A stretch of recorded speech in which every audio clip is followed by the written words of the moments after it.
정부의 강도 높은 대출 규제, 그리고 금리 인하의 제동을 건 한국은행.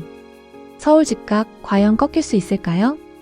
지금 서울 부동산 시장에 어떤 변화가 나타나고 있는지 뉴스 내용을 중심으로 정리해드리겠습니다. 먼저 한국은행은 7월 10일 통화정책회의에서 기준금리를 동결했습니다.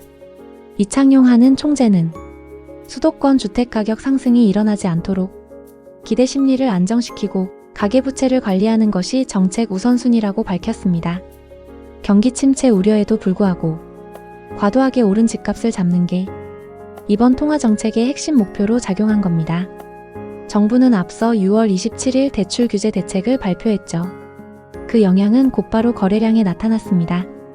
부동산 플랫폼 직방이 국토교통부 실거래가를 분석한 결과 6월 28일부터 7월 8일까지 서초구 아파트 거래는 단 2건, 강남구는 17건, 송파구는 10건으로 급감했습니다. 참고로 6월 1일부터 27일까지 거래량은 서초구 100건, 강남구 277건, 송파구 248건이었습니다. 사실상 거래 절벽 현상이 발생한 셈입니다. 그렇다면 가격은 어떻게 변했을까요?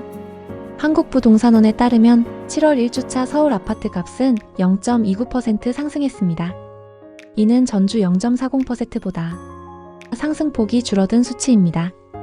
서울 25개 자치구 중 21곳의 오름폭이 축소됐고, 특히 강남 3구와 강동구가 속한 동남권은 전주 0.7%에서 0.37%로 크게 하락했습니다. 한국부동산원은 일부 신축, 재건축 단지에서 상승세가 이어지지만 전체적으로 매수세가 줄고 관망 분위기가 심화되고 있다고 분석했습니다. 하지만 모든 지역이 주춤한 건 아닙니다. 비강남권에서는 신고가가 나왔습니다. 예를 들어 강서구 마곡동 마곡엠밸리 6단지 전용 84제곱미터는 지난달 29일 16억 원에 거래됐습니다. 불과 한 달 전엔 14억 9,500만 원에 거래됐던 집입니다. 1억 이상 오른 셈이죠. 이런 현상은 풍선 효과로 해석됩니다. 강서구 0.13%에서 0.25%로, 관악구 0.10%에서 0.19%로, 구로구 0.11%에서 0.18%로, 금천구 0.08%에서 0.09%로 오히려 상승폭이 확대된 것입니다. 전문가들은 거래 소강 상태가 당분간 이어질 것으로 내다봤습니다. 대출한도 6억 원 제한으로 내 집 마련 수요가 억제되고 있기 때문이죠. 하지만 집값이 추세적으로 하락 전환할 가능성은 낮다는 전망도 많습니다. 그 이유는 바로 공급 부족 때문입니다. 올해 서울 아파트 입주 예정 물량 37,681가구, 내년 약 9,600가구, 2027년 약 8,200가구로 더 줄어듭니다.